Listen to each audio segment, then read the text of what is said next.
Matthew Doran reporting there. NATO has issued a stern warning to Russia after a series of airspace violations over Estonia, Poland and Romania. Deutsche Welle correspondent Chiponda Chimbelu joins us now from Berlin. Chiponda, g'day. So what's the latest? Well, Joe, on Tuesday, Donald Trump, the US president, said NATO should shoot down Russian jets that enter the airspace of NATO member states. And that statement came actually on the same day that the US Secretary of State, Marco Rubio, said that NATO countries should only intercept Russian jets rather than shoot them down. So there is a bit of ambiguity in terms of messaging from Washington. But also on Tuesday, we did hear from NATO itself, which did say that it would use all the necessary military and non-military tools to defend itself as it faces what it calls increasing irresponsible behavior by Moscow. Now, last Friday, Estonia said 3 Russian fighter jets had violated its airspace for 12 minutes before being escorted out by NATO Italian fighter jets.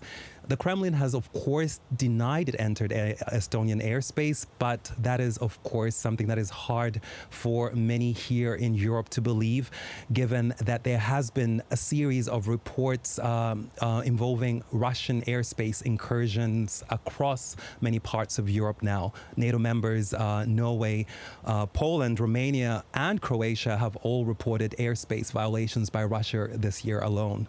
And how is the alliance expected to respond?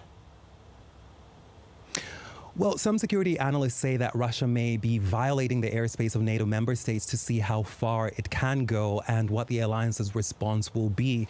Now, so far, what we have seen following the latest incursion in Estonia is that country invoke the alliance's Article 4, and that is something that allows NATO member states to consult on a matter of security linked to a member state, and that is what we saw happen on Tuesday.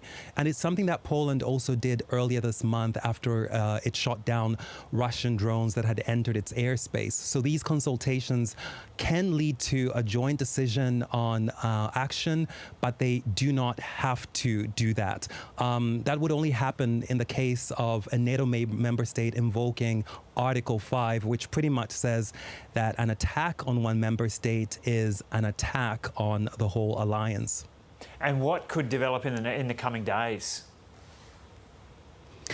Well, Joe, we should be looking to Denmark as well, where there was another drone incident this week. Airports in Copenhagen and Oslo were closed for hours on Monday night, and that was after unidentified drones in the airspace led to the cancellation of dozens of flights. Now, the Danish Prime Minister Mette Frederiksen said she could not rule out that Russia was behind that incident. So we do have to wait and see what the Danish authorities will have to say about that in the coming days. Now, in terms of coming back to NATO, the alliance has been ramping up its security, and it did launch a new mission called Eastern Sentry this month, and that is an effort to better protect its Eastern European member states.